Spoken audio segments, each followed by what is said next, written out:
It's another season of the British Touring Car Championship in the bag. The final day started off with a 5-way title fight, as Nick predicted last week. Market Department really spun that one up. Yep. By race 2 it was a 2-horse race, and by race 3 it was show jumping, essentially. As Ash Sutton just basically showed off for the final race. This is the Final Corner podcast, and I'm joined as always by Tom and by Nick. Hello. Hello. Final day drama, not quite as exciting as most other years in terms of a title fight, but well-deserved win for Ash Sutton. Oh, yeah. Cut above. Yeah. It was always his. I mean, we said that, which makes it sound clever, except, he was massively ahead in the championship, so not really. Yeah. Stated the obvious there. Fair play. It's been an outstanding season, just the consistency is unbelievable. It's like Colin Turkington on steroids, basically. Yeah, because at the start of the year he had the raw speed, and then it felt like managed that gap from Croft onwards almost. pretty much, yeah. It seems like he's had a 30-point lead all season. Yeah, there or thereabouts. And he kept talking in the post-championship winning interviews, we had to do it, it's really hard because we had to do it a different way, which was basically get a big gap and then manage it. And it worked. And also in the Formula 1, returned to Austin for the American Grand Prix, which, another step forward to the title for Max Verstappen. Not quite as clear-cut as touring cars, though, I don't think.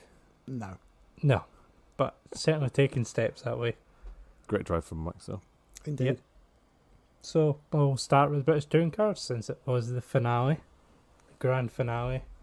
As soon as I saw the videos getting released there on the week about the 5-way title fight, I just had to laugh. You did call it spot on, Nick. Yeah. It didn't even last into the first race, though. No. Because Cook was out of contention when he didn't get pole. It was so close to getting pole, though. He was. Yeah, his teammate beat him to it and killed his chance. Yeah. Yeah, Silverstone did that. Yeah, definitely. It was really a 2-horse race, wasn't it? And at least that was still up for Yeah. grabs. With the point scoring system, it did actually, if there was one non-score from Sutton, then it was back on. It just didn't happen that way. Yeah, it was interesting as well that the top 4 on the grid were all the same car. They were all FK8s. Oh, yeah. Do you know what I'm really sick of hearing? The code name for the Honda Civic. Like FK8. Like, I get it because there was FK8s and FK2s on the grid at one point, right? Yeah. But there's just FK8. We could just call it the Honda Civic, please. I know you just called it. I'm not picking it up on you specifically. But it's every driver and team and commentator. Oh, yeah. FK8, FK8, FK8. That's true. I didn't even thought It's of it. weird. Why don't we, we don't talk about the BMW, I don't even know, what is it, F90, is it? For the 3 Series? Oh, God knows, God. to be honest. I've said it now and I don't know. Well, you just talk about the qualifying while I'll Google BMW code names. WD-40 or something, wasn't it? The WD-40. I've got a great uncle who used to put WD-40 on his knees, and he was adamant it helped his sore knees. I'd never tried it myself, but Yeah. if he said it worked, could only believe him, I suppose. Just to update you on the BMW code names for their 3 Series there, I've put together two model numbers to come up with a fake one. There was an E90 and there was an F30, and this one's called the G20, so not even close. There you go. So maybe that might be a new thing. If we hear FK8 next season, I'm going to call the G20 out as well. Yeah. In fact, all the model numbers for all the code names for all the cars on the grid. There we go. Actually, that might be too difficult. Moving on. Yes. Qualifying, Proctor and Paul were Cook second, and then it was the other 200 behind. In terms of the championship contenders, Ash Sutton in 6th, Turkington 8th, Ingram 13th, and I think Hill was 11th. So, right away, Ash was on the front foot. Yeah. It's ridiculous how good he's been in qualifying with full ballast. Yes, that's the main. Maybe that's the key element. If you had to say one element that's defined his championship season, is it the qualifying? I think so.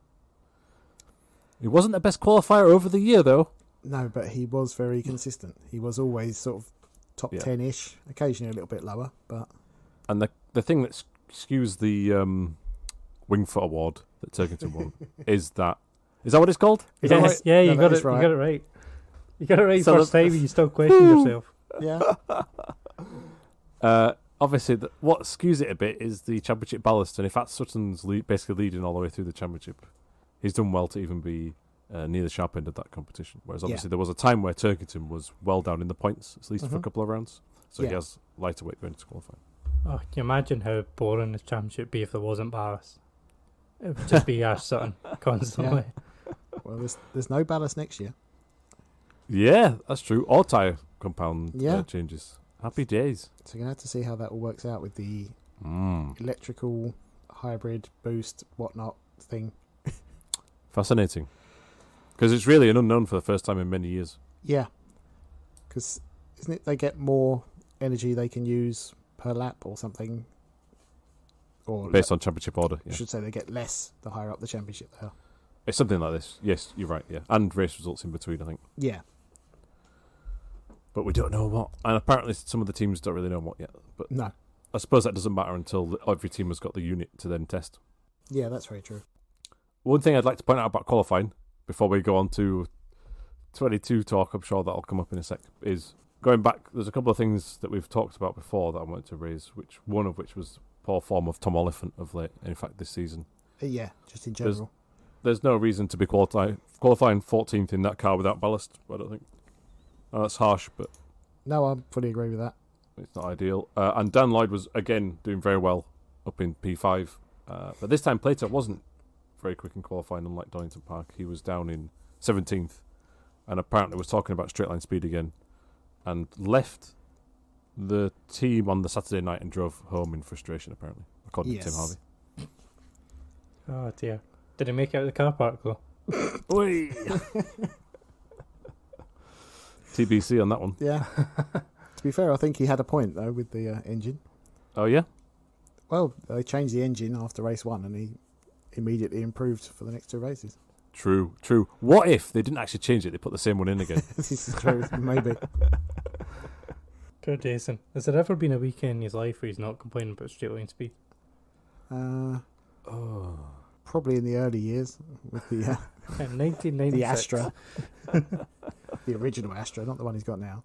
Well, not original, but you know what I mean. I know what I mean. There could be... No, I mean, I was just trying to think. It was still... What was he complaining about this year? That was when the team fractured apart, wasn't it? And there was big arguments, and he talks about that in his book. So it wasn't straight line speed, but it was still a bugbear. Race 1? Not yet. No. Oh. What are we missing? That's your job, so. Fair enough. He was 23rd, Mr. Sam Smelt. I didn't realise we did it for qualifying as well. Oh, yeah. Also, Wilmot didn't take part in quali, I noticed. There we go, I was just going to say that. I think he had an incident in free practice and hurt his back. Oh, yes, they did say that on the start, didn't they? Yep. Yeah, he was told not to take part. But it was fine for the races the next day. I don't know if that was actually, I didn't look into it, apologies, if it was a crash or, he just bent over picking a box up. No, but they said that he was using... whose car was he in? Was it? Oh, it was Jack Butel's, wasn't it? Butel, yeah. Yeah, they're using his seat and it doesn't fit him properly and it was giving him back problems. Oh, right. But yeah. Oh, that's tricky. You don't want to miss qualifying. No. But yeah, that was the only other things from quali. Right, now race 1, Colin. Now race 1. So it's a good start for Sutton. And Morgan gets up the inside of Moffat, going through Partnell Bend, but there's a bit of contact, which drops Aaron back, but puts Turkington up to 7th and right behind Ash Sutton. Ooh, yeah. Making it interesting. For all of 6 seconds. Yeah. Then Sutton and Lloyd trade positions a couple of times, but Lloyd ends up winning out and keeping 5th, which I thought was fair play. So Sutton was very tentative, I thought, there. Yeah. Playing the game. As always, yeah. Cook then took the lead from Proctor, or Cookie, as he's always called on commentary now. Yeah, I know. It's getting annoying. It was an amazing cutback, though, wasn't it? Yeah. If you watched it, it on cold tyres, on that corner. Skills. It was maybe allowed by Proctor. I don't know. Proctor seemed to move across to semi-defend it in the first stage, but you could be right. Yeah, we don't know that. It would make sense, wouldn't it? Proctor did seem quite annoyed in the post-race interview Maybe. about that. Not annoyed that he'd done it, but he was just that I couldn't do anything about it. Because he was quite annoyed to have been on pole and not been able to win. But annoyed with himself rather than anything else. Yeah. So he wasn't helping his teammate then. I don't think so. I think he would have let him through later if he had to. Yeah, they might have had an agreement. Right, if you make it into turn one, lap one, you get to keep it or whatever. But again, it was like the BTC Hondas have got an advantage over the Halfords team, the old Works team. Seems that way. A little bit embarrassing all year that the Cackling team just can't seem to get it the same place as BTC do. Yeah. Strange one, that. Different engines now, but yeah, that shouldn't be a factor if everything is in good order. You've had both drivers getting back to speed, though, with team dynamics. True, and yeah. And Both Cook's, have been out of the championship. Cook's on it. However, Proctor was new to that current team, so... Yeah, but he did have more current touring car Correct, experience. yep. So, yeah. Ingram and Hill, they had a good little fight. Ingram tried to get him into surtees, but Jake defends well, but they're still just fighting for 13th or 14th, I think, at that point, so they're not actually making any difference to the title. Yeah. It seems like those two were just having a fight all weekend between each other. Yeah. Yeah, it did. Which didn't really help each other out, I don't think. No. Andy Neat then gets spun into the gravel at Druids by Jade Edwards, which brings out a safety car and gets Jade an extra 2 penalty points on her licence. Indeed, and it did look potentially deliberate, to be fair. Yeah, I felt sorry for Andy. I've been critical of him, but it was his retirement weekend. Yeah. His race was over before it started there. I think, did his son get a good result in single seaters? Got a podium, I think. Yeah. Maybe that will cheer him up a bit. But yeah, I felt bad for him as well after all we've been through together to end like that. Yeah. I did feel bad for him, but at the same time, I couldn't help but notice one of his sponsors on the back of his car is Be a Tall Rebel. And I thought, someone should just cross out the Rebel. Jade Edwards goes miles off the road at Paddock Hill. Don't really know what happened. Just didn't take the I don't corner. know if she had a problem or just didn't do it properly. I don't know. Yeah. Butcher then had a big dive up the inside of Aaron Morgan, but couldn't do it. Tries to cut back for clearways, but Morgan puts him on the grass on the exit. That allowed Jack Goff to have a go, and those two had a back and forth for about half a lap. Which then ended up getting Sam Osborne past Goff as well. I felt a bit sorry for Jack because he was getting good fights, but then always lost out to like 3 cars. Yeah. Every time, he never won anything. I mean, it was good to see that. His year. Yeah, it's not. It started positively. I mean, at least the Cooper was on TV doing battles this round, which hasn't been the case for a few weekends now. Didn't qualify too great, but was able to at least make his way slightly forward in the races. Lloyd got past Rowbottom, but I don't remember seeing it on TV. Remember where that happened? No, I don't think I saw that either. Oh, yes, they did. They showed a replay during one of the safety cars, and it was coming up to Druids, I believe, on the exit of Paddock Hill. Yeah, I think I just missed that totally. Stephen Jelly then has a problem, so he's slowing, which causes a bit of carnage. Coming towards clearways, Ingram and Hill come across him just slowing in the middle of the track, so Hill goes left, Ingram goes right. Hill then cuts across the front of both of them once it gets past. It's a bit of contact with Ingram, and both of them keep going, but they were really lucky not to end up off the track. Yeah. Hill in particular could easily have just been speared straight to the right. That even makes sense. Straight right. The thing I was thinking as well was suspension damage. Like that's a hell of a hit, but it must have just been on bodywork, luckily, or straight on. It was wild anyway, really wild, pretty desperate. I assume he thought he was further ahead and was getting across to stop him, but didn't look good. It did remind me of Spa, the Hakkinen and Schumacher moment when they went past the back marker. Yeah. Oh yeah, but not as smooth. Obviously, not as good as that. But it just made me think of it. Hey, it wasn't me with a reference. But Jelly had an electrical misfire, was what was causing him to slow down. Ah, okay, yeah. It's worth staying out in that scenario because it sets the grid. If you finish ahead of 2 other cars, then that's at least 2 less positions to overtake in the next race. Yeah, ended up 23rd in the end. The last thing I've got from this one is that Aaron Morgan took 14th on the line from Chris Smiley. He did. Oh, right at the end, yeah.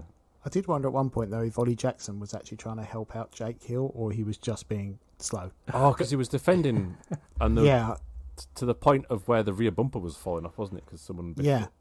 I didn't know if he was trying to hold up, I think it was Ingram at that point, to try and give Hill a shot at him, or if he was just that far off the pace. Yeah, tricky one. I mean, the car's without ballast, so maybe you're right there. The former rather than the latter. Yeah. But yeah, that's pretty much all that happened in that race in the end. I thought when Jackson was defending that hard, I thought, here we go. Here's another incident. But actually, it didn't happen. And he finished 10th. No, there was just a massive queue of cars behind him, though. Yeah. And, Tom Chilton was ahead of him, so shout out to Tom. Finished 9th his in this. best weekend in that car. And it looks like it'll be his last in that car. Yeah. And rumours are that he's going to be out. Shame that. I think we said earlier on, it's clearly not been a good season, right? But he keeps switching teams. That surely doesn't help. Power Maxed, BTC, this Motorbase. one. And Motorbase. And isn't there another one in between? Probably. After Power Maxed. Right, BTC was last year. What was the year before that? Probably Power Maxed. All right. Anyway, it's been at least 3 teams in 3 seasons. So I mean, he might not even be back on the grid at all next year. You never know. No, I would hope he is, to be honest, but yeah, same. Have to wait and see with that one. Where would he go to have a chance at the title? What about WSR? How about that? That's an idea. No, rear-wheel drive again. It just doesn't seem to suit him. Yeah, true. Cupra. Anyway, that's for another time. Cupra. I said chance for the title. You never know. No? Astra? It could be. The rumours are there won't be an Astra next year. Yeah. Maybe we cover that after race 3. Yeah. There's all sorts to go through there. That's very true. Yep. So, 3rd win of the season for Josh Cook. No, 4th win of the season. Oh, yeah, Josh this Cook. point just 4. Yeah. And Shedden took the fastest lap. Title fight is down to just Turkington and Sutton. Oh, yeah, I got my years mixed up with Chilton to qualify. It was Power Maxed first in this new era. Then 2 years at Motorbase. Then BTC. Then Car Gods with Sisley Motorsport. And next year, who knows? Right. Nick? Wrap up race 1 then. Ah, yes. I didn't actually record it this time. Oh, man. That's got to be the first time this year. Oh my god. It was P20. Ah, that's annoying. I've recorded every single race this year, I think, Reece. I missed that one. Yeah, so he was up 3 places. Race 2 then. And Sutton gets a good start, but it gets pinned behind Jake Lloyd? Dan Lloyd. Who's Jake Lloyd? Dan Lloyd. Jake Lloyd. Yeah. He gets pinned behind Dan Lloyd, and Lloyd's tucking in to get up the inside. Then there's a bit of contact between Chilton and Sutton. Tom hits the back right wheel of Ash and almost turns him going through Parallel Bend. Ash said at the end of the race there was damage at the rear, which they were just had to manage the rest of the race.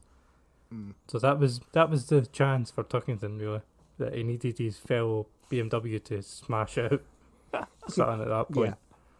It's the only way anything was going to happen. But he didn't. No, going up to Druids, Proctor is side by side with his teammate and just goes straight on and in the gravel. It's such a weird strange one. Oh, yeah, sorry. Exactly. Jinx. No, go on, Tom. Well, it looks up the front axle, right? And it looked from one replay that there might be contact with Dan Lloyd, which I'm sceptical towards. I almost thought, is it a front left puncher? But I'm also wondering, is it brake biased left too far forward? Was he trying to get too much heat in the rear tyres? I was thinking the race before that, Cook got the cutback on paddock on lap 1. So I'm wondering if he was like trying to desperately to get extra watt. Pure speculation, actually. That's unfair to say that. But it was just weird. You don't normally block up the front brakes like that. And to the point where it didn't slow down enough to even like the gravel didn't do anything. He smashed straight into the wall, right? So it was bizarre. Yeah, it was like he left the brake magic on. Yeah, it was just like brake magic. But yeah, but I do think there was contact. Right. But as you say, I still don't know if that was enough to cause what happened, because it seemed like there was no attempt to turn. Well, the car didn't turn at all. It just went completely straight. And the amount of contact that there could have been was nowhere near enough to cause that on its own. It's a shame, because that could have been another podium. But yeah, don't know what happened there. And he's had a very good season. He has, yeah. I think it's shown his pace, which has been a bit lacking in the Accelerate season last year. Mm-hmm. Shows he can do it, because it's also a bit like awkward when Ingram jumps in that car and becomes a championship contender, quote unquote. Yeah. And he wasn't able to do that, but yeah, here he is in the BTC car, doing very well. Yeah, it does seem to suit him as well, because he wasn't brilliant in the Subaru either. No, that's true, yeah. One thing to mention as well, that Plato didn't start the race because of an engine change, but he did manage to get out before the end of lap 1. And then the ensuing safety car meant he caught up to the pack. It did. Oh, ish. I think it was one of those things worth doing, because to jump ahead slightly, but he ended up finishing the race in 18th. Not bad. Plato. So that's a big difference to having to start last if they don't go out at all. Correct. I mean, maybe it was this safety car. Was there a couple of safety cars in this race? I can't remember now. Yes. Yeah. Maybe it was the second one, because the first, because after the craziness on lap 1, then there's the worst safety car restart ever. Yeah. Well, Jackson was spun by Chilton, wasn't he, I think? Oh, was that? I've jumped ahead. There. A little bit. Yeah, so the first one on lap 1, Jackson either gets hit by Chilton or Jackson comes across the front of Chilton, whatever perspective you want to take. The Ford spins and then is collected by Oliphant and Morgan. Ingram has to go off to avoid contact, but then gets hit by Morgan, who's lost a wheel. So there's cars. There's 4 cars out in the first lap. 4 cars out and Ingram last. Yeah. So, yeah, Ingram's last. So yeah, safety car, and yeah, this is the worst safety car restart ever. Yeah. So the TV is showing us replays, then all of a sudden it cuts to cars about to go at full pelt. Mm-hmm. So the safety car pulls in, nobody's ready for it. The field's spread out halfway across round the lap, so no one's bunched up. They get round towards Surtees, and there's marshals on the outside of the track with a van. Yeah. And someone thought it was a great idea to start the race again and just throw a yellow flag in that section. Double yellow, yeah. And then the next lap 1 yellow, and then the lap after that nothing. Yeah, weird. Couldn't you just have the safety car on for 2 laps? I don't understand what the time pressure was there to do that. It's relatively early in the day. Either. Yeah. It was just bizarre. I thought it was unacceptable, to be honest, having marshals out on track. Yeah, it is. You can't restart that in that position. Goodness only knows what happened there. We don't know the context, right? It just, from a spectator point of view, it just seemed ridiculous and embarrassing. And it also ruined the race a bit, because it did, everybody's spread out then. Yep. There's a massive gap between a few of the cars in the top 10, and it was just like, all right, well, that's that then. Yeah. It was safety cars have been a problem this year, and especially the support series. There's been some absolute shockers. Yeah. And yeah, I don't know who's in control, who's putting out safety cars every week, if it's rotating depending on the track or what. But whoever's been doing them this year needs their head concentrated, because it's been unacceptable at a few events. And it was just a couple months ago a marshal was killed at Brands Hatch, not safety car related, so you'd think that people would be a bit more sensitive to marshals being on track. Yes, yeah, definitely. A timely reminder. What else happens? Well, after the safety car, Aidan Moffat went into full defence mode to help Sutton, I think. Yeah. Yeah. It's something I'm with Butcher and Moffat, wasn't it? Oh, God. You go for it, Colin. Yeah, so Butcher's trying to come up the right-hand side through, I always keep calling it Duffers in my head, but it's not. It's Paddock Bend. Yeah. Coming up towards Druids. He's trying to go up. Rise. Yeah. Oh, yes, that was right. He's trying to go up the inside, and Moffat puts him on the grass. Butcher gets a radiator full of grass. Moffat gets a bump, which seems to damage or break suspension or cause a puncture or something. I think it's a puncture, yeah. Yeah. Because as they go down to Graham Hill Bend, he's got no control of his car, and he hits poor Chris Smiley, who does really well to hold it. Yeah.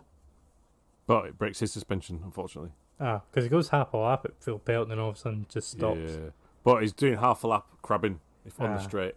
Like the toe of the left rear wheel is a bit skew if there, and then he pulls in. So, yeah, I think when you saw the replay, you could see that there was no tyre on Moffat's wheel afterwards, so it definitely was a puncher. but wholly self-inflicted by Hayden by another mad defence. Yeah.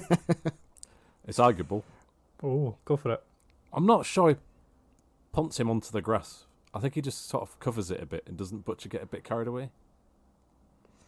To be fair, I'd have to rewatch it. some of Butcher's driving this year haven't put it past them. I'm not entirely sure there's an overlap, if that makes sense.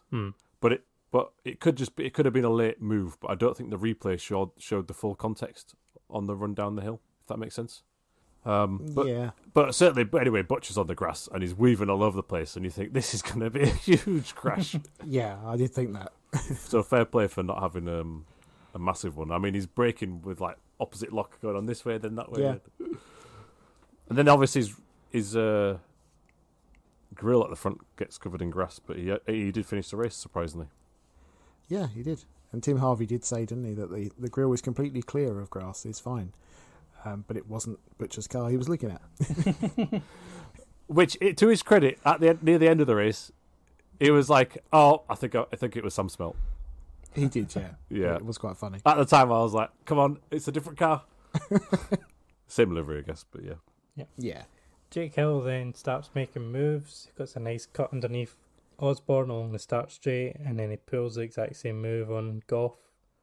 A couple of laps later, Parfit, Smelling, Moffat are all in the pits, as is Andy Neat. He only made it out for a few laps in this one. I wonder what that was going on there, because car didn't seem too damaged in the first race. Gravel visit, did it? No. No, it's a good point, actually. Could be unrelated. You never know, right? Yeah, it could be any kind of issue. Ingram then gets past Mitchell with a nice cut back onto the straight. Then Turkington gets up inside Robot Madrid to take, I think, third to that point. Yeah, nice move. Yeah, Rowbottom had a big slide going through paddock. Yep. Which is where Turks got up the inside. Mm-hmm. Then we get Nick Hamilton in the gravel, which brings out another safety car. Oh, did we see how he went in eventually? I don't know, actually. I don't remember seeing it. But you're right. I think I'm going to say what you were going to say. Sorry, but it was but it did seem like 2 laps even. It felt like. I don't think it was that long, but it was at least a lap before the safety car was called. It did feel slow. Again, I don't understand the timings of when they are allowed to say it's coming out or not. Do they have to wait for the leader to be in a certain position around the lap? But it was like, there's a car in the gravel, time for a safety car. And Aaron Taylor-Smith got a puncher, but I don't know why either, during the safety car period, right? Oh, he did get a penalty in this race for instant with Rick Parfit. But that's true. Don't know what happened because we didn't see it. Yeah, that could be that then. We'll put 2 and 2 together there. Yeah. Parfit ends up a lap down, so he must have came in the pits as well. As did Moffat after his incident. But otherwise, that's the end of the race, I think. Well, not quite. No. Sam Osborne challenged Ingram through the middle section, but allowed Sam Smelt to get past to make an overtake on TV. Yeah. Oh, wow. How could I miss that? Exactly. It was a good overtake as well. It was very good. Our boy's getting better. He's actually improving slightly. Yeah. I do think. It's a tricky series as well, right? It is, and I do forget sometimes he is still very young. He doesn't actually have that much experience. Yeah, because he was in British GT for the past couple of years. Mm-hmm. Yeah. And it is a very different discipline. Yeah, massively different. End of race 2, Sutton cried. He did. Yeah. It doesn't show much emotion, but that was very emotional. It was. And it was interesting. Really well done. Really well managed in this race, if he's got the suspension issue. So it just showed how much it meant to him. It did. It's always good to see. Yeah. Doesn't matter how many times you win it, you're always emotional. I think Turkington was just as much with his 4th win. Yeah. That's a good point. It just shows there's a lot that goes into it, a lot of money, a lot of effort, a lot of teamwork. It all comes out, doesn't it? After this race, Lloyd said he didn't care about race 3 because he's had a great day out, which I thought, that's wonderful. Yeah. He got up to second. He got past Sheridan at some point, and it was really close to the back of Cook. Yeah, it could have been on there because Cook had the ballast. Still, fair play for Cook to win this race, right? And that was the most number of races won this season. Yeah. Was. At that point. Yeah, true. And Dan Rowbottom got the fastest lap. Indeed. Oh. And our boy got 13th for his best finish of the season. Well done. Yeah. Yeah, well done then. Admittedly, half the field didn't finish, but, it was still a good result. Can only beat was in front of you. Indeed. Yeah, you're right about Plato. Ended up going 18th. Yeah, and that put him in a good position for race 3, relatively. He put him 10 places or so higher than he could have been. Any more? Race 2? No, although race 3, as mentioned on commentary, was the last ever race for the Swindon engine. Ah, yes. But not for potentially the company, right? If they make this Hyundai engine. Yes, they could still make it, but the COTA standard That Swindon unit. engine, which has been used for God knows how long now, won't be used anymore. I think it's loosely based on I think you're not supposed to say this, but isn't it loosely based on an old Vauxhall Cavalier engine, that one? Yeah. I seem to remember, is it James Nash running it first? Oh, I don't know. Yeah. You're right. When he was in Privateer Vectra or something like that. Yeah. God, I don't know where that came from. That was. I'm impressed. I'm impressed. I've not had any callbacks yet this podcast. Yeah. Let's see what you can get in this one. So, race 3, and it's a terrible start for Rory Butcher, who drops down to 6. Oh man, he messed that up. Cara Bordley then takes too much curb through Graham Hill Bend and then loses the rear and slides across the front of Sam Smelt, and they both go off the track. Bordley's backwards, but I think he gets it going. Yeah, I think they both did. Because I don't remember there being a safety car, so I think he got it back to the pits. Yeah. Ingram then got around the outside of Goff, and Hill got up the inside and off in about 10 seconds. Yeah. But again, they're still fighting for one end of the points at this point, which is just it was a weird weekend for them. They never really made much ground in race 1 or 2. No. Sutton then took second from Chilton, and Rowbottom pushes past Tom as well through Paddock Hill Bend. Basically every move that Sutton makes, Rowbottom's just following him through. Why wouldn't you? Yeah, exactly. Rory Butcher then taps the back of Turnton, and Turnton ends up spinning across the grass, and he drops all the way to the back of the field.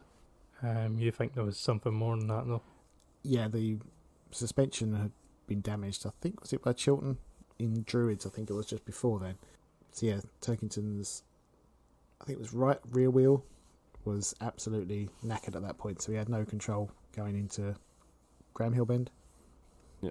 At first I thought, Butcher's giving him a tap, and then, whoa, he's really exaggerated that correction on the grass. What's he doing? But yeah, it turns out his right wheel was pointing inwards. Yeah. Which doesn't help, does it? No, it's not ideal. Some crazy camber going on. It's pretty much the Tom Chilton show this race, isn't it? Yeah, Yeah, he's involved in everything, good and bad. Yeah, he's always there. There's then a change for the lead as Ash Sutton takes Stephen Jelly through Paddock Hill, and then Rowbottom sends it round outside of Druids, almost gets alongside Ash Sutton, he was so late in the brakes. So he takes second, and then Tom Chilton takes third off Jelly. Jelly ends up, nowhere. Yeah. He drops to about 8th in the space of 2 corners. Rowbottom pushed Jelly wide, didn't he? On the exit of Druids, was it? Which didn't help his momentum, I don't think, at one point. No. I thought Jelly did a lovely defence to keep Rowbottom behind initially, but then didn't quite do enough after that. It's good that Jelly was elbows out, though, right? It just looks like him and Chilton especially, they can maybe get some one lap... Oh, no, Chilton can't. Well, Jelly can get some one lap pace out of it. Yeah. But it just doesn't seem like they're fully comfortable. You know, when they're... I can't describe it very well.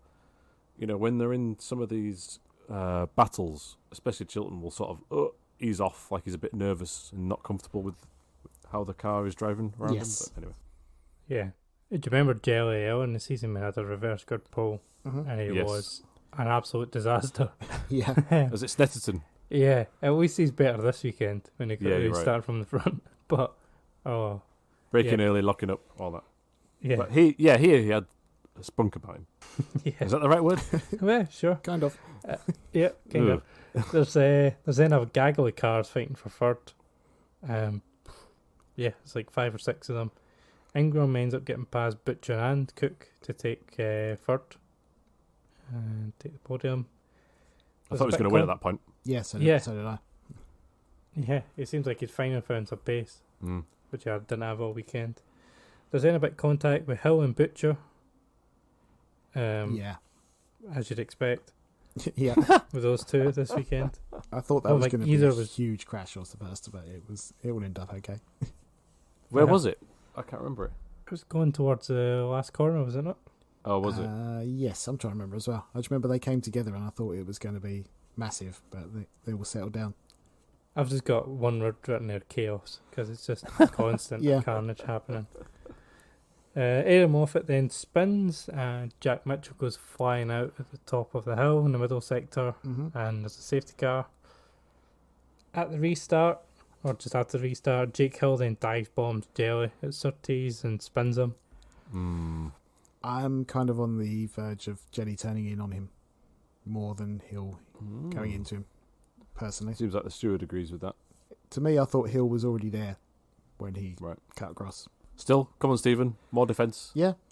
Not quite like that, but at least he was trying. Cook then dived at Chilton at the penultimate corner, but that just allowed Jake Hill to get past both of them towards clearways. Oh, that was such a late dive. It was.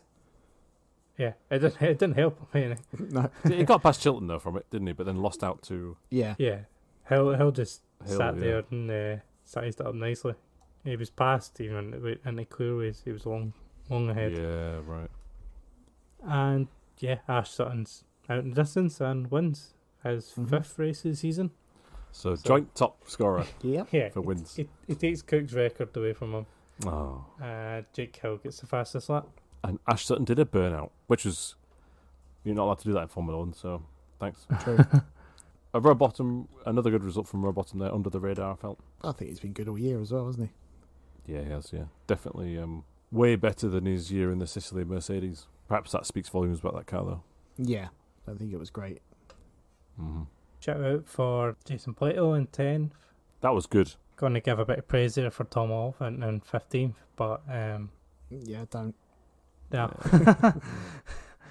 No, I'm not Sorry, going to Tom. Yeah.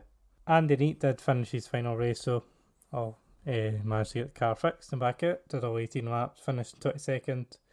Didn't see him And- on TV doing much this race, though. No, didn't get any penalty points. I think that was probably the aim for the weekend. To be fair, penalty points are the only points he got this year. Whee!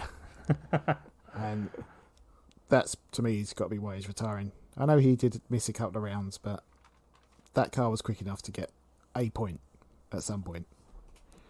Yeah, of course it is. Of course it is. Yeah. The other three drivers did, so... Yeah. One of the drivers was fighting for the title until 2 races from the end. Yeah, well, he actually finished 30th in the championship out of 29 cars. With all because we had the guest drivers or the drivers that were replaced. That's an amazing stat. Yeah. So there was 35 actual people on the list in the end, and he finished 29th. 30th of them. Right. Oh, on the BTCC website, you're showing us 32nd. Oh, really? It could even be worse. Although I'm confused at how Nick Halstead can be ahead of him, so yours is probably more right. Oh, yeah, because on mine, it's 34th for Nick Halstead. Ah, okay. Oh, yeah, I see that as well, 32nd, yeah. I think they're going by the highest finish, because Andy Neat Yeah, did they get must do. 18th, and Halstead's was 21st. Ah. So the BTC website needs to be updated. Yeah, so there's a bunch of drivers didn't get points. Jack Mitchell Mm-hmm. probably did okay, to be honest, all things considered. Mm. Jace Hawkins only did a round. Yeah, Nick Hamilton, he got a point last year, didn't he? he did. Oh, yeah, Nick Hamilton should have got a point this year. 17th was his highest, Rick Parfitt was entertaining at least. and he finished 16th in one race. One Oh, so position off the nearly. points. That was in the first round. Nearly. Jade Edwards got 1 point and she was 16th in race 2 this weekend. Only one. Oh. Yeah, I've been very disappointed with her all year, to be perfectly honest. I thought she was capable of more. She started well. Yeah, Maybe the big crashes at the start dented her confidence. he could be. Because there was a few instances in the last few rounds where her driving standards have been pretty Yeah, poor. she So I was, wonder if it's just got to her. possibly. It's the time difference for me, though. She was 1.5 seconds off of Procter and Cook in qualifying with the same car and no ballast at all. And that's a big Not difference. ideal. I don't know if she had Yeah. any problems in qualifying, to be fair, though. Yeah, I don't either. And then Glengarry was a shame, and that's somebody I think the early crashes did take an impact on. Yes. Well, it probably put him out for the year. Mm-hmm. And robbed him of a Jack Sears Trophy victory. Certain Jack Sears Trophy victory. There's been a few disappointments, haven't there, in that Tom Oliphant, 16th. Yeah, where did he finish last year? Like 4th or 5th? Yeah. Yeah. He was in the fight in the last round for the championship. So that's a disaster in comparison. I mean, he was beaten comprehensively by Jelly in the standings, who was 12th. Which he didn't expect going in. I mean, he did win a race this year. Yeah. Yeah. Brands. He started the season quite well. Yep. Yeah, I mean, he's had 4 podiums. Easy to forget that. Yeah, but so many it's still a bad year. Disappointments. Yeah. Some of it is unlucky. Some of it's maybe brought on by the fact you shouldn't be qualifying down there. Yeah. And final Sam Smelt watch of the year for race 3 and the championship. You should be prompted now, Nick. You should just, This is true. He was 21st in the race and he finished 24th in the championship.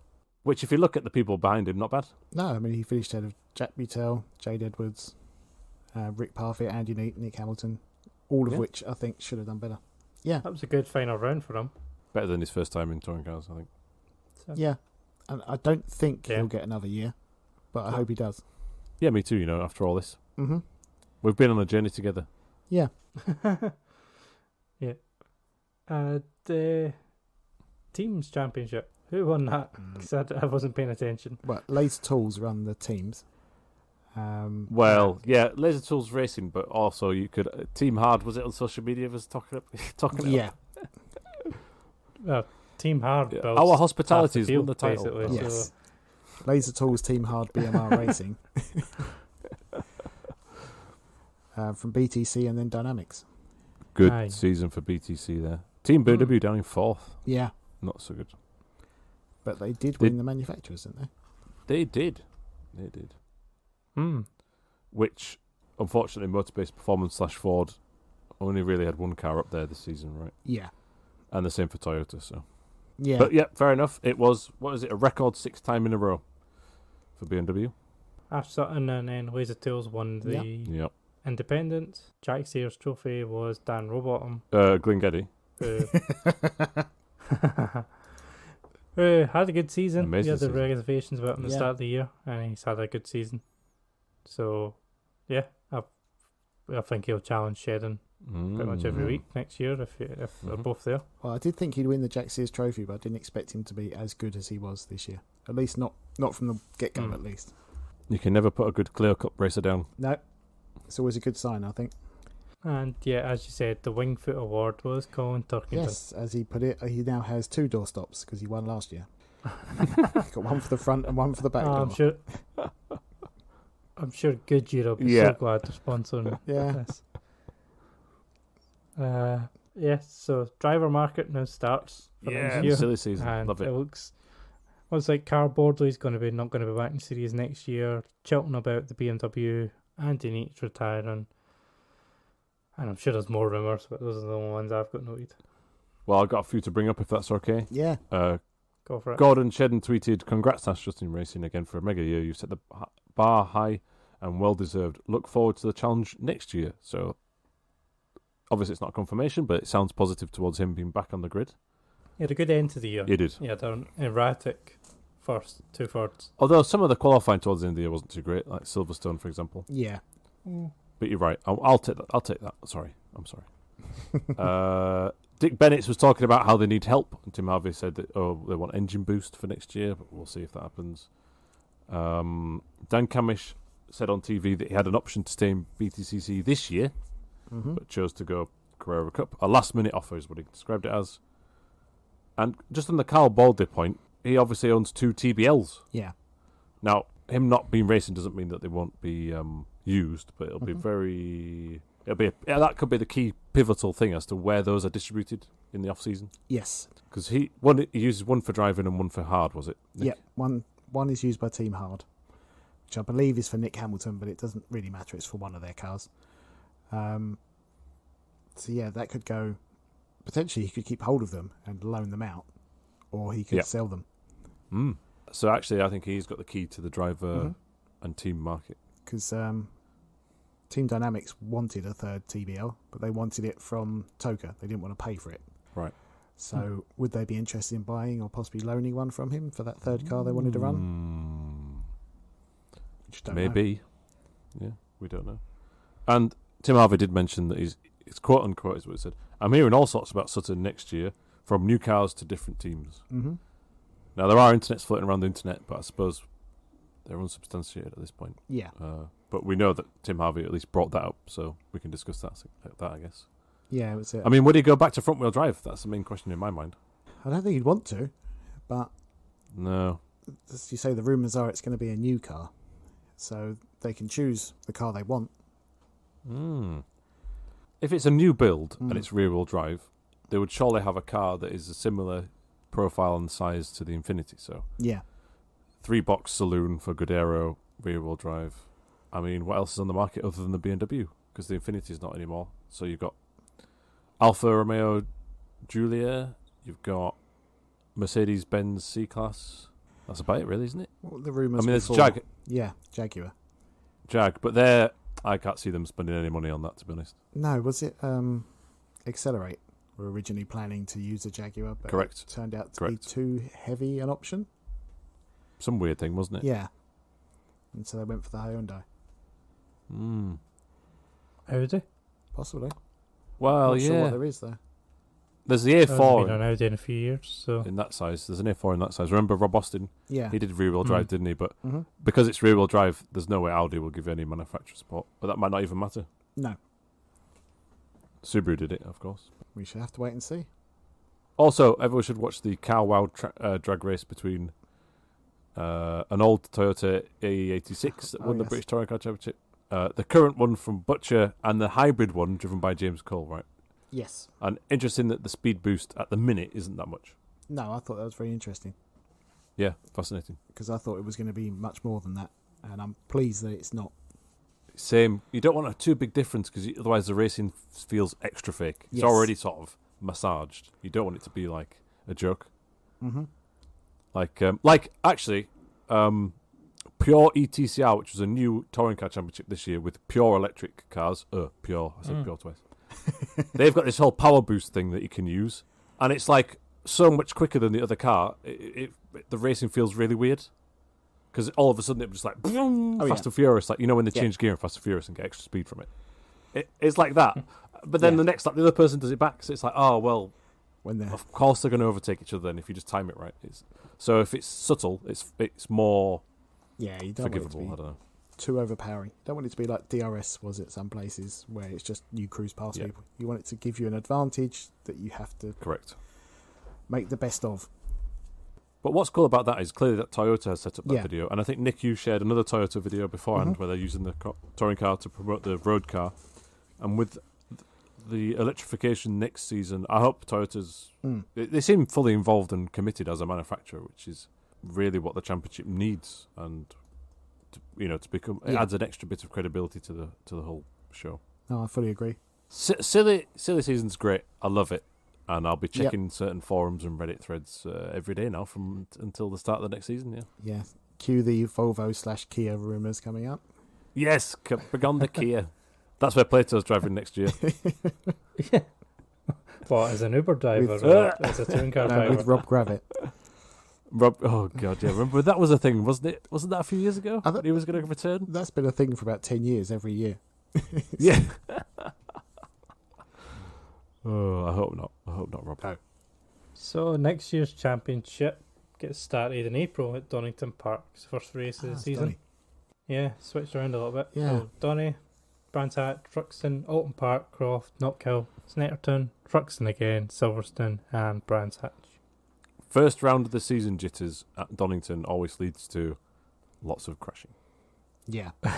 Oh, last year, yes. It was shocking. Yep. So, yeah, I'm looking forward to that. They normally do the season launch, 2 or 3 weeks ahead as well? Yes, so if anyone from the British Touring Car Championship is listening, we will do a live podcast from that if we're allowed in. Please, thanks. Yeah. I've looked for the press pass application on the website and I haven't found it No, yet. I think you just have to know Alan Gow, don't you? Seems to be. There's a media login section. Yes, but how do you get accredited? Your answer is you don't. True. No. It seemed to be for photographers, what I can see, rather than actual anything else. Yeah. Yeah, I mean, we'll look into it.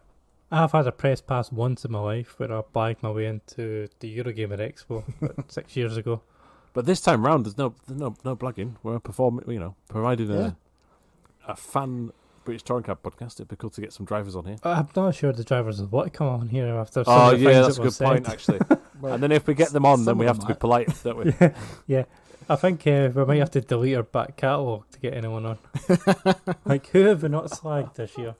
Probably Ash Sutton. It's the only one. Ash Sutton. Yeah. You could come on, talk rubbish with these numbers. Me included. Oh, dear. Right, anyway, I think we should talk about Megan Thee Stallion now. Oh, dear. I don't even know who that is still, but... Yeah, I still don't know. So, Austin, Texas, where the celebrities appear with their sponsors painted on their arms, and basically they don't have a clue what F1 is, apart from Ben Stiller. But yep. You want to start with Martin's good walk then? We'll start there. So that was a highlight, wasn't it? That's what all everyone was talking about afterwards. Yeah, Martin's first good walk in 2 years, I think. Was it really? And he tried to interview a rapper who had a very, very large man standing in front of her, and Draco Malfoy also trying to protect her. That was him. I wasn't sure if it was or not. I don't think it is. No, it's definitely not. It looks like him. All right, fair enough. No, I think Tom Helton? Not Tom Chilton. Tom Feldman? Tom... I don't know. Him, yeah. I don't think it was him. Yeah. Tom Felton. That's it. It looks like him, but I don't think it was. Yeah. So Martin tries to interview this rapper. She speaks to him. Then Draco Malfoy comes in and pushes him out the way and says, "You can't do that."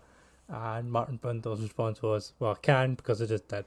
And which was good. And it was. It blew up over the internet. TMZ covered it. Yeah. Oh, so good for Formula One then. Yeah, great for Formula One.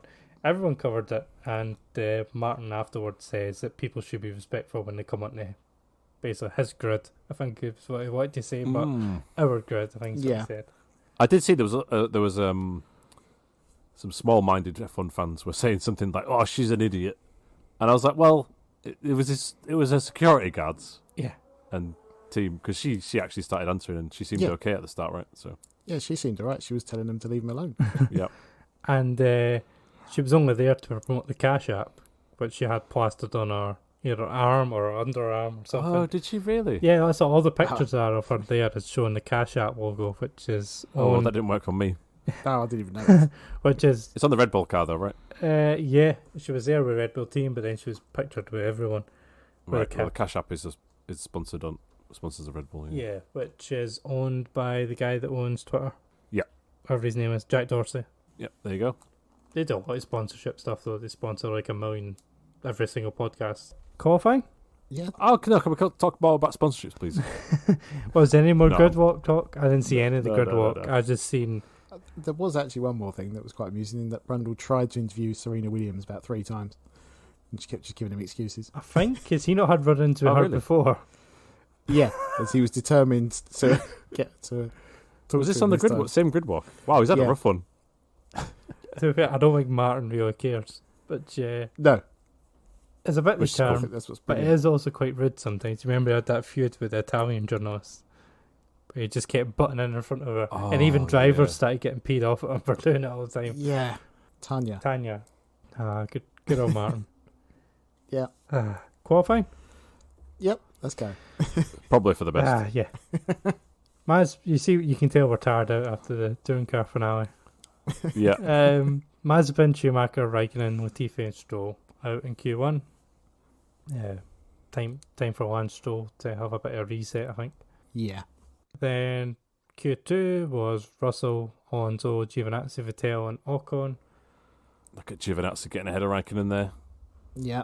There was a bunch of penalties, so people were kind of out of sync. All over the place. Yeah. It was Russell, Vettel and Alonso all had back of the grid starts. Yeah. Oh, there was that whole thing where Vettel out-qualified, was it Alonso and Russell or something? Yes. And they were like, "Oh, that's perfect." And it's like, well, P1 would be perfect. Yeah. Q3, Yuki Tsunoda was 10th, so he got through again. Hats off. Yeah, it's doing better. Doing better. There's behind Gasly, who was like 8/10 quicker. Then you had both McLarens who struggled. Then you had the Ferraris who looked pretty good. And Max Verstappen took pole ahead of Hamilton. And Bottas was 4th, but ended up starting way down somewhere. 9th. It was at 9th. I couldn't remember what his penalty was. 5-place drop. He's took another intentional combustion engine. So basically 1 a week for him now. Seems to be. They do think that is his last one he'll have to take, but I think they said that last time. There's also the speculation that Hamilton will definitely take one before the season ends. Yeah. Yeah. There was a minute as well where Perez was on pole. Yeah, with a massive cheer. That would have been fantastic, though. It would have been. He's done really well this. Well, not so much the race, but yeah, just practice, qualifying. He was much closer to everything. They're saying that he's not following Max's setup anymore. He's going completely independent and doing his own thing. And if he is, it's working. Maybe Gasly and Albon should have done the same. Because it's clear nobody else can drive the car like Max can, so you might as well try your own thing. Yeah. Well, it helps if you've got a second-year contract in the pocket and you can experiment. Yes. Very true. I seem to remember Albon started doing that, and they said that he was struggling, so they made him follow Max's setup, and it seemed to make it worse. There was also a bit of rain at the end, wasn't there? I think Perez said he might have got a bit more of it than everyone else because he was last, which is fair. And there was one good bit of news that came out of qualifying, where they confirmed that for next year, track limits will be the white lines everywhere. Ah, yes. So it's consistent, so you cannot run... So every track it will be the white line, which I'll wait and see, because they keep saying things like that and then they change it per track. But if it is, that's brilliant, because it's the same for everything, no arguing. Yep. Yeah, there was quite a few areas on this track where it was easy to lose a lap, in particular turn 19. Yeah. It wasn't like British touring cars qualifying at Donington, but... I think they should just go full IndyCar and just ignore turn 19. Yeah, that was brilliant. It looks so embarrassing, though. Come on. It does, but... Oh, no. Just go that way. Go full hog. There's no argument there, though, is there? No. Race? Yeah, go on. Bunch of penalties. People out of position. Great start for Hamilton, who gets up inside turn 1 and runs Max off the track. Very reminiscent of his move on Rosberg in 2015. Yeah, had practice. Where he took the title. Max rejoins the track, and if anyone else was sitting in third place, he'd be in third, but Perez backs out and lets him go. Yeah, very, very predetermined. That's got to be a discussion beforehand. Yeah, I think that was Helmut Marko in the pits with a little button that slows him down. Oh, not a radio, just like a minus 50 horsepower. Like a Scalextric, just lets off the throttle slide. At the back, Latifi hits Stroll, and both cars are damaged. Oh, Canada. Then it gets a bit exciting in the midfield with the McLaren and Ferraris. That was mad. Yeah, that was great to see. Sainz and Ricciardo are side by side for sector 1, and Carlos gets ahead. Then Norris is in there somewhere. Yeah, and then getting onto the back straight, Daniel gets a slipstream and goes to the right hand side of Sainz, but Lando gets a double toe and goes to the left hand side to go up the inside of both of them. Sainz keeps the position by going off track, rejoins, and Ricciardo gets back ahead of Lando. And then there's... And Sainz. Well, then there's confusion. Yeah. So Sainz lets Ricciardo go, but then he's instructed to let Lando ahead because Lando was the one that was about to overtake him. Yeah. But it's a weird one. But it doesn't. I think they argued it because they'd already let Ricciardo go, but it was Lando that was making the move. Right? Well, I didn't see anything during, but there were interviews afterwards where Sainz did give the place back to Lando. But he did it just before the DRS detection zone, the back straight, and took him straight back again. Wow! Oh, I've got to see these onboards. I haven't watched the best. I haven't seen it.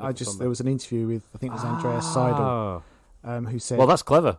Yeah, he actually said, "I've got nothing against it because the rules don't disallow it. It was clever from Sainz." I think he was saying that there should be something in the rules against it, but there isn't. So well. The only thing I can think of is that Hamilton and Raikkonen at Spa 2008. Oh, but yeah. That was what I thought. immediate. That was really annoying. Yeah, that was immediately after he went off the track, though. So the argument was he gained the last advantage by going off the track. Mm-hmm. But I still think that penalty was wrong to this day. Yeah. No, I agree. that still annoys me 13 years later. Yeah, no, it's daft. So that could probably be the only precedent where you'd say, Mm-hmm. But if it's not in the rules, well done. But yeah, I never saw it on the broadcast at all. But yeah, I thought it was a brilliant move from Ricciardo to get past Sainz, and then I found out he let him through.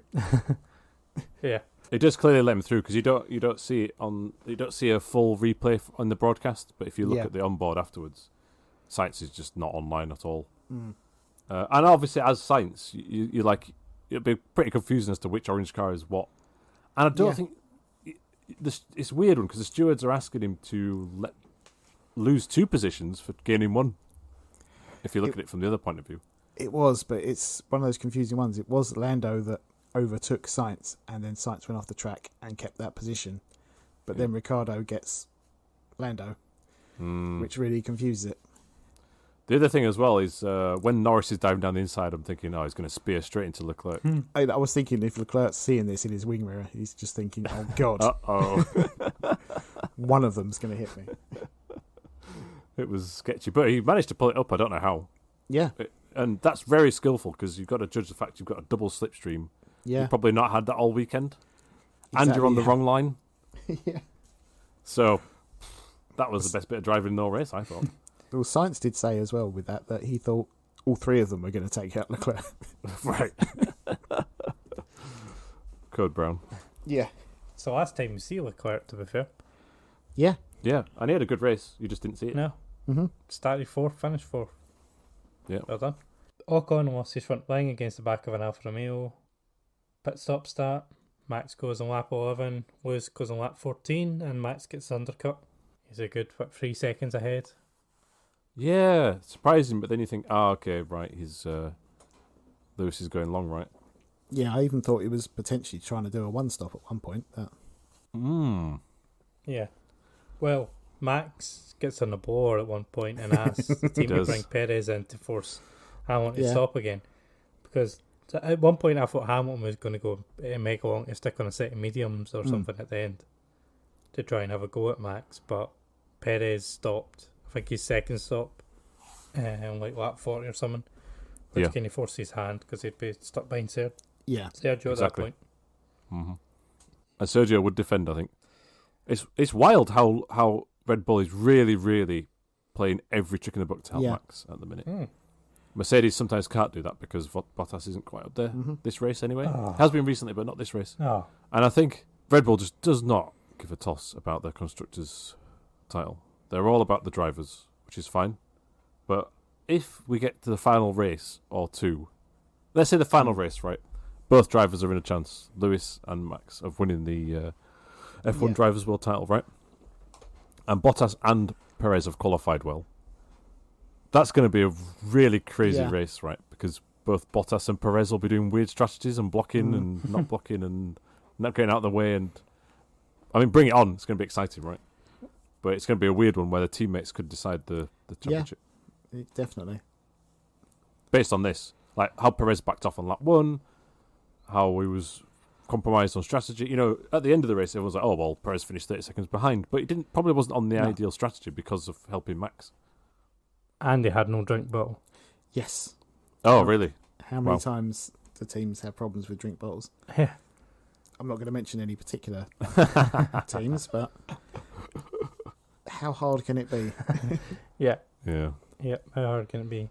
I will need to look at this for the end of the season podcast, but I'd love to go back and check how often Red Bulls and Mercedes have qualified in the top 4 together. Because not as often as they should do. There was a streak of where Perez was nowhere, so he wasn't able to help, and then there's been a streak now of Bottas either having penalties or being a bit rubbish. Well, at the start of the year, Norris was the one up there. Yeah. Yeah. So I will need to check that at the end of the year because it's not really been a 4-car fight at times. No, it's always been. But it could be at the end of the year. It's always been 2v1. But yeah, that'll be good at the end of the year. It's like World Touring WTCR at the minute. It's already started. They've got like 3 rounds left. And in that series, each team has 4 cars. So already they've got 3 cars backing up 1 car for the other rival team. Yeah. And then everyone's biffing into each other. It's the only good thing about that series, really, actually. Then the Fernando Alonso show starts. And I couldn't be bothered. So I think Kimi's trying to go around outside of him at turn 1, and Alonso pushes him wide, and there's contact. Kimi gets 4 damage. Alonso ends up having to yield the place, but there's sporting directors on the radio to Michael Massey saying you're not allowed to overtake off the track, to which my response is, you pushed the guy off the track. Yep. He can't disappear. Then Alonso decides to test the FIA rules again by not really braking for the corner at the end of the straight and overtaking Giovinazzi Big risk, that. miles off track. Yeah. It felt deliberate, though, right? Yeah. Like, not an overtake. I'm pretty sure it was. Oh, But if he's done it deliberately, then that's skilled, in a way, to not take someone out. Because he make then the came move. on the radio and did a big show of yes to say he'd overtaken, which was kind of deliberately over the top. Right. But having the brain capacity to drive a Formula 1 car and do all that PR stuff shows great skill and aptitude. But also at the same time, it's just a bit shitty. yeah. Yeah, it was. So he had to give I the felt sorry for Giovinazzi. position back to Giovinazzi, but he just took him straight back anyway. Yeah, and then Giovinazzi had to give the position back. Yeah. It pushes Giovinazzi off, and then Giovinazzi has to give it back to him. But it pushes Raikkonen up. Yeah. There's a hypocrisy there. There is. But the team radio was fascinating. With Well, the there was FIA. to Massey, wasn't there? Yeah. Yeah, so we're allowed to overtake off the track now, are we? Nope. It's the one where Alonso puts Giovinazzi wide, and then Giovinazzi has to give the position back. That was the one that annoyed me. Also, you have to remember, Giovinazzi's only in that close position because Alonso, a lap or 2 laps before, has done this massive dive bomb to get past, right? Yeah. So that's the only reason that they're actually in close proximity to do the second move. Yeah, I wasn't a fan of that whole thing. It really ground my gears and really got to me, actually. I don't. Hopefully, though, Nick, with the change of the track limit rules and stuff, we might not have that. Or how about this, gravel traps? Yes. I say that every week, but it's never going to happen, so I need to give it up.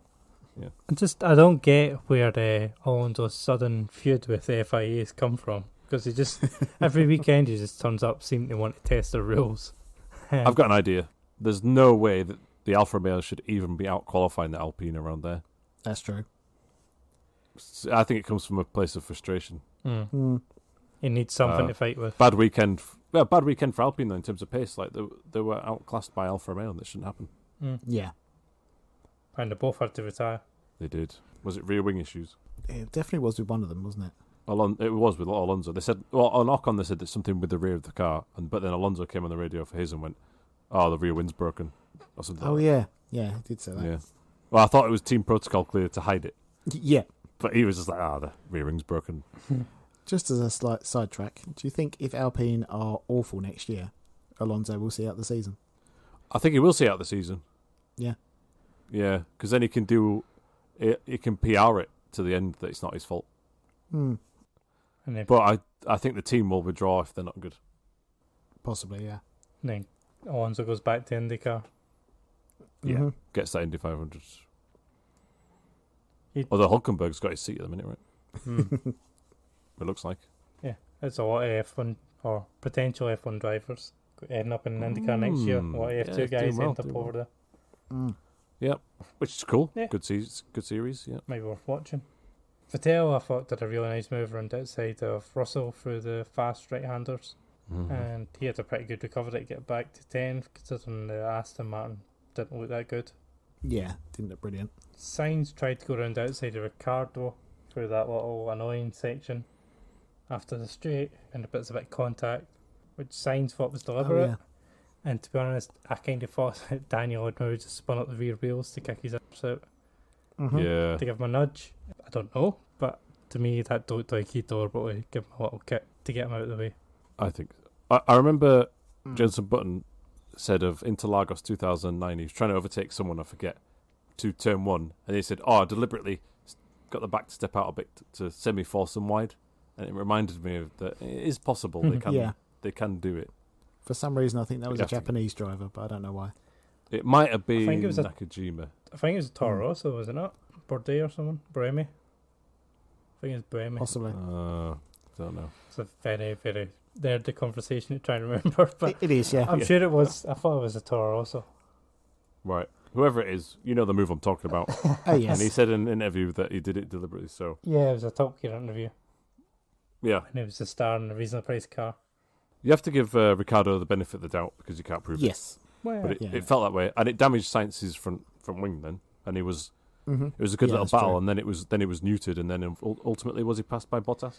Yeah, Bottas spent the first half of the race doing absolutely nothing, but once... He was stuck behind Tsunoda, wasn't he, for ages? And then they pitted, and he was still behind him. Yeah, I know. But he finally started making some moves, and Bottas got up to 6. So he passed Lando and Carlos towards the end. Yeah, not good enough. I think he got Carlos on the last lap, maybe.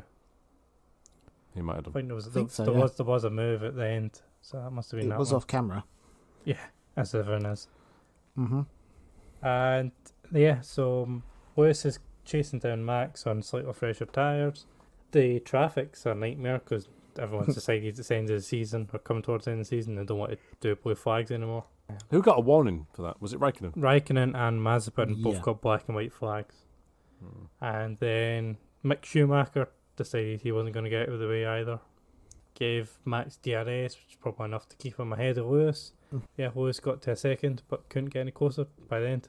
It was slightly off camera-ish. Well, it was kind of on there, but Lewis ran wide at turn 11, like 2 or 3 laps on the end, and I think that was actually what killed it. Mm. Yeah.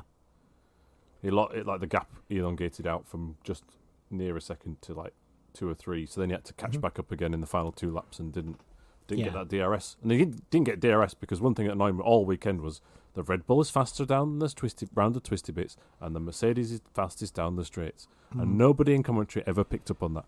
Oh, Hamilton's gone purple in Sector 2. This could be the pole lap. It's like, oh, yeah, but also Sector 3's coming up. Yeah. One of the reasons Lewis couldn't get close enough, he saw that Lewis was close enough at the start of lap within a second of DRS to get DRS right, and then that gap elongated through turns 2, 3, 4, 5, 6, 7, 8, 9, 10, 11. Yeah. And so he was then 1.2 seconds behind. So then that would happen every lap.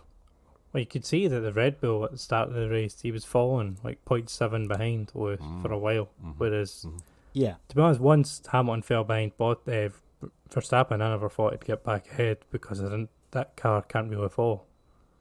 So, to be honest, even when he was chasing down the end of the race and the commentators were getting all excited, there was no point where I thought this is on because the Mercedes just can't fall through that first section.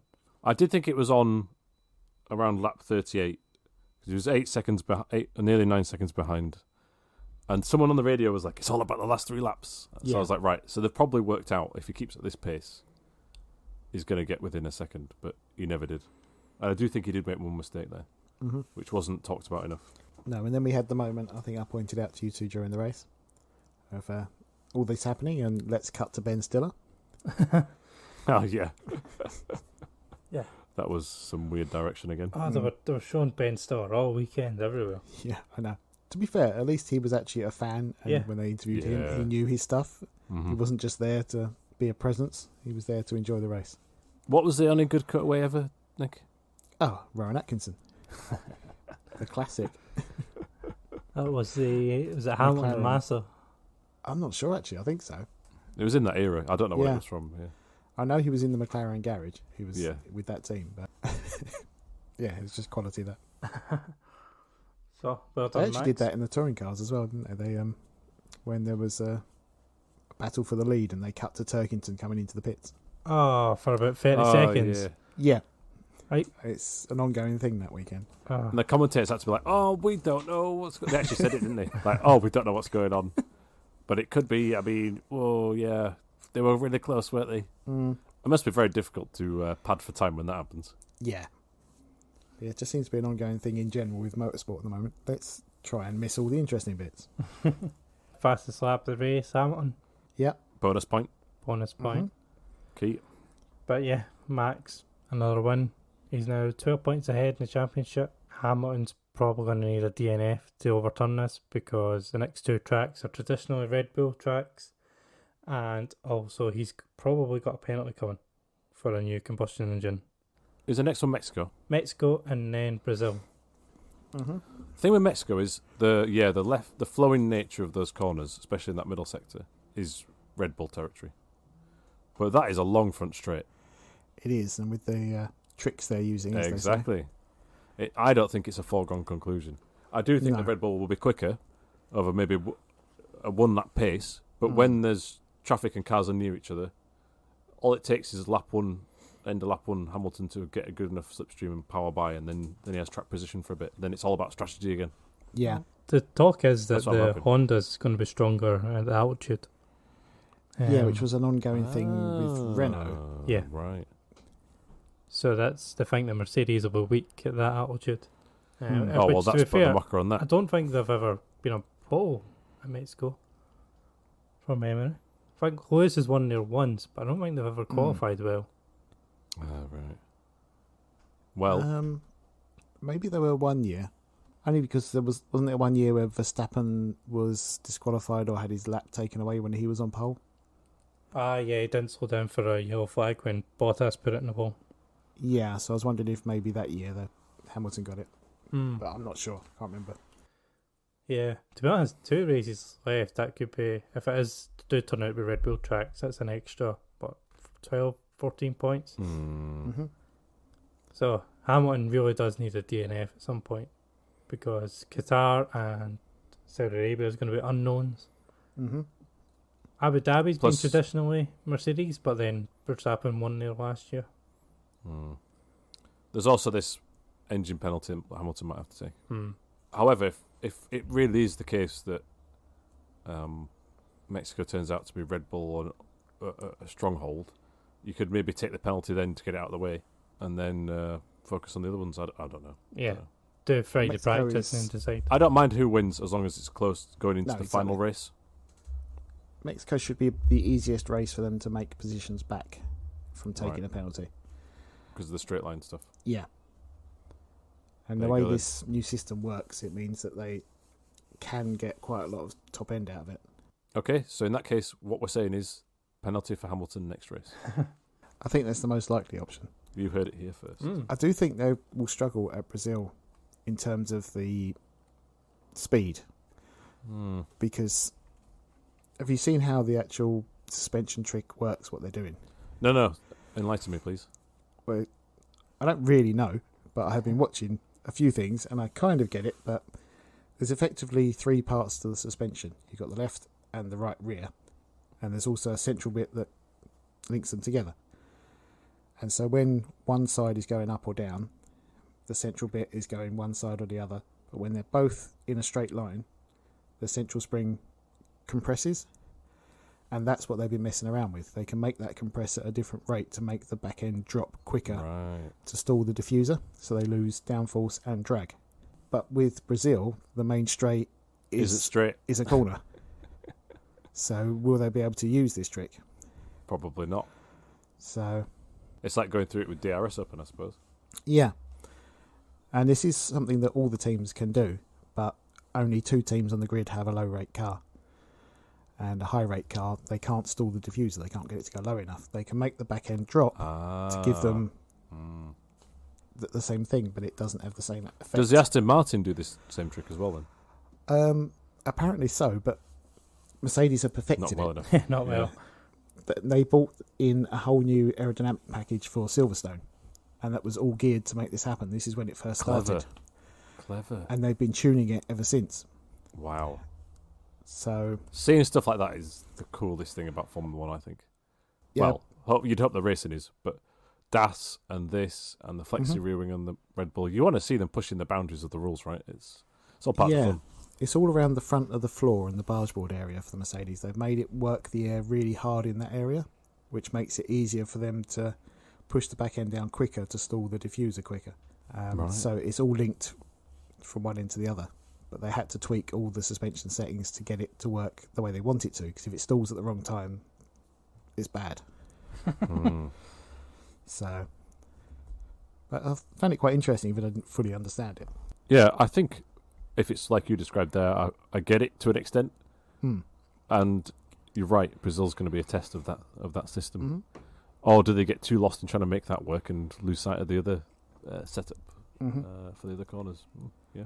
The other thing is they might be able to use this next year, but definitely not to the same degree because there were no barge boards or front of the floor things, and it's all to do with ground effects. So I'm not sure it's transferable. Bring back the F-duck. That's why I say. Through our rouge with one hand. Yeah. That was a great idea. Yeah. So, championship, 12-point gap at the top. Perez has overtaken Norris to go into fourth. Carlos Sainz has dropped back from Leclerc. Other driver bitty news is Yuki Tsunoda is now 4 points ahead of George Russell. So, good little run of results for him. Put him up to 14th. Yeah, the usual suspects still don't have any points. Yeah. Did you see that screenshot that was shared around when Mazepin was still behind people who had retired in the race? Yeah. Loved that. Yeah. I thought it was a bit harsh, but I also loved it. Yeah. I know it was timing, but it was still brilliant. Yeah. Oh, he's still behind Kubica in the Drivers' Championship. So. Oh, dear. Poor Nikita. Yeah. The Team's Championship's starting to close up now that Perez is coming a bit on form. So there is 23 points between the two at the top. McLaren are 4 points, or 3.5 points ahead of Ferrari. That's the one. Yeah, that's getting interesting. It's so track dependent. Yeah, and also AlphaTauri are actually starting to claw back on Alpine.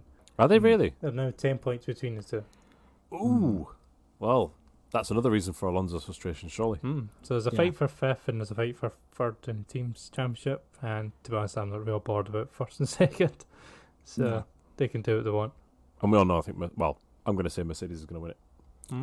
You would think so. Regardless of the Drivers' Championship outcome. They're just going to sacrifice Perez till the end. Mm-hmm. So, Mexico, 5th to the 7th of November, and then Brazil and Qatar. What do you think Qatar's going to be like? Rubbish. Yeah, I was trying to think of a way to describe it that doesn't have 4 letters.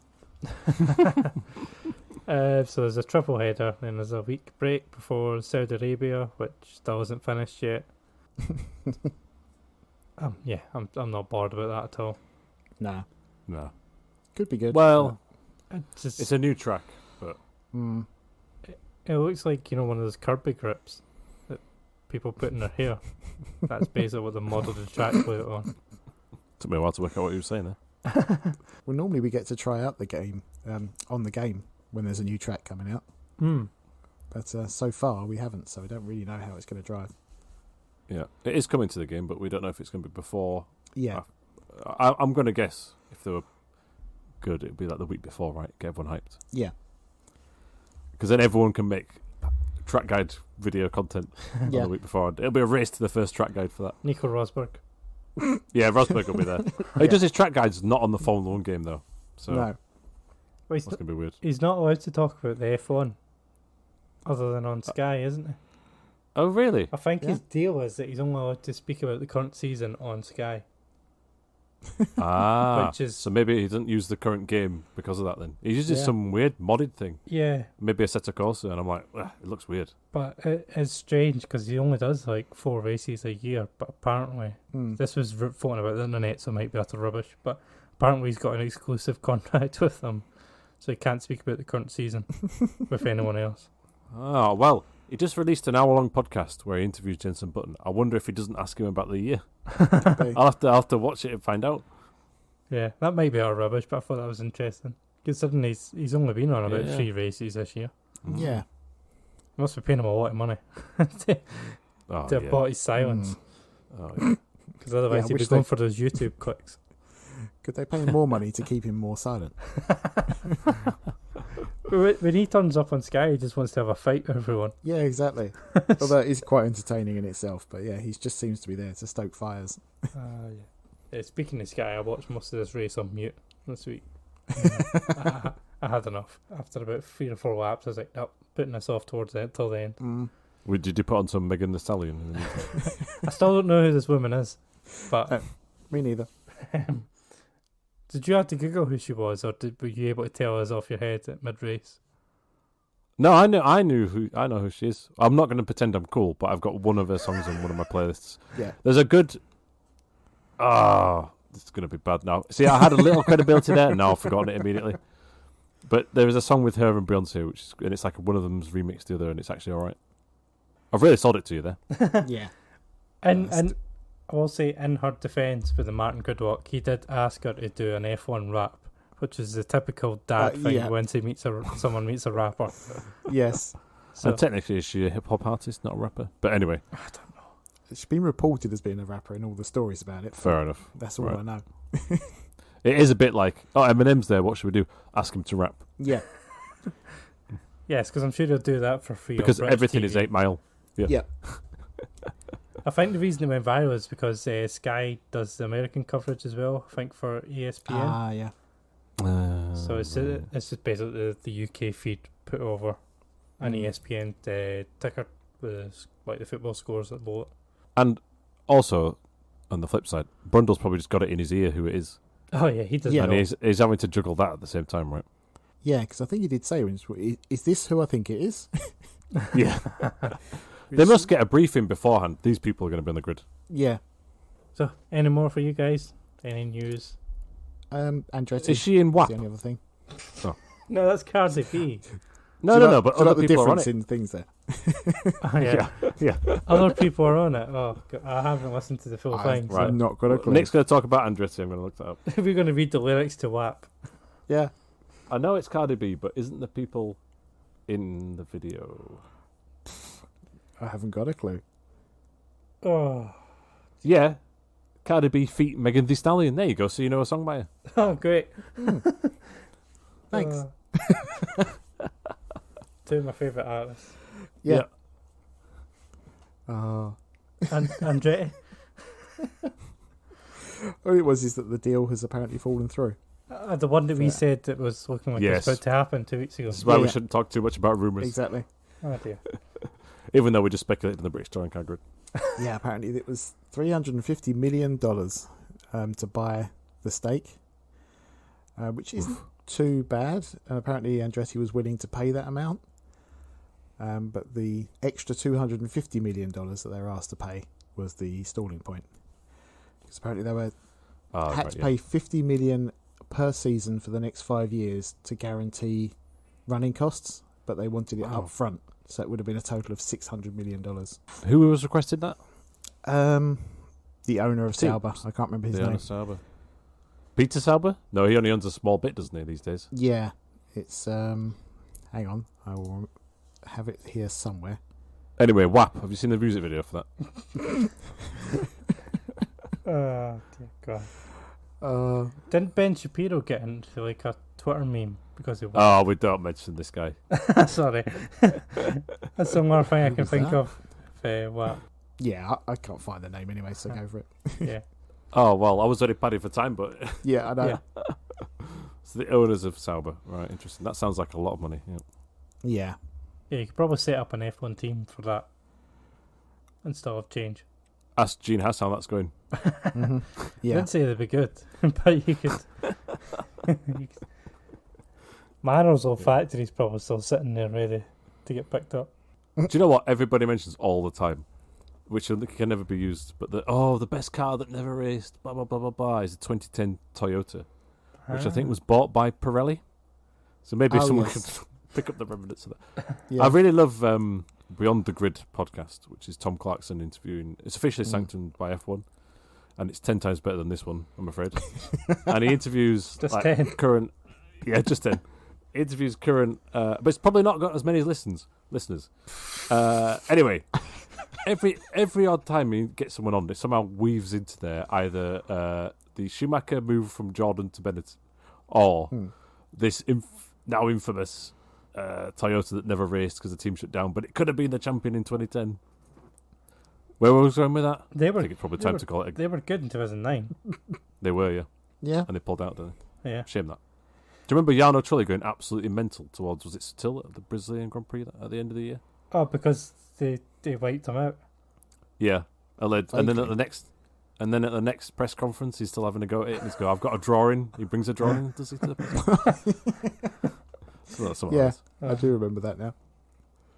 The thing is, whenever you say Jarno Trulli, the first thing that comes into my head is I know.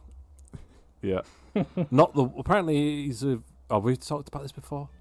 I'm sorry, listener, if you've heard this before, but he's a very successful, what would you call him? Wine merchant? He's got his own wine that's very popular and very nice, apparently. That's what he does these days. Good for him. Yeah, it's time to go. It's time to go. So, yep, back in 2 weeks' time for the Mexican Grand Prix. Where I don't know what'll happen. Max will win. Well, Max is going to win, and Hamilton's got a grid penalty. That's what we're saying. Yeah. I'm calling it. Perez will win. A red wine from Puglia in Italy is Truly's wine. What? Say that again? A red wine from Puglia, Italy is Truly. Truly's wine. Is it branded? What's it called? Masseria Borgio de Trulli Primitivo. Oh, wow. Or Primitivo. When did you start learning Italian? Back at Imola. I heard something about Vinto, I'm not sure. Antonio Liuzzi has a restaurant, doesn't he, as well, in Milan, next to the Duomo. Does Nick Highfield have a butcher's or something that we can start talking about? No, it's only Italian drivers, right? Okay. I wonder what's Nicola Larini doing these days. Anyway. Davide Valsecchi. Yeah. Is that a brand of chewing gum? Oh, no, right. Stop. Nick, did you have anything else? No, I think I'm done. Right, good. Okay, we're back in 2 weeks' time for the Mexican Grand Prix. Unfortunately. Yeah. Yeah. We'll see you then. See ya. See you later.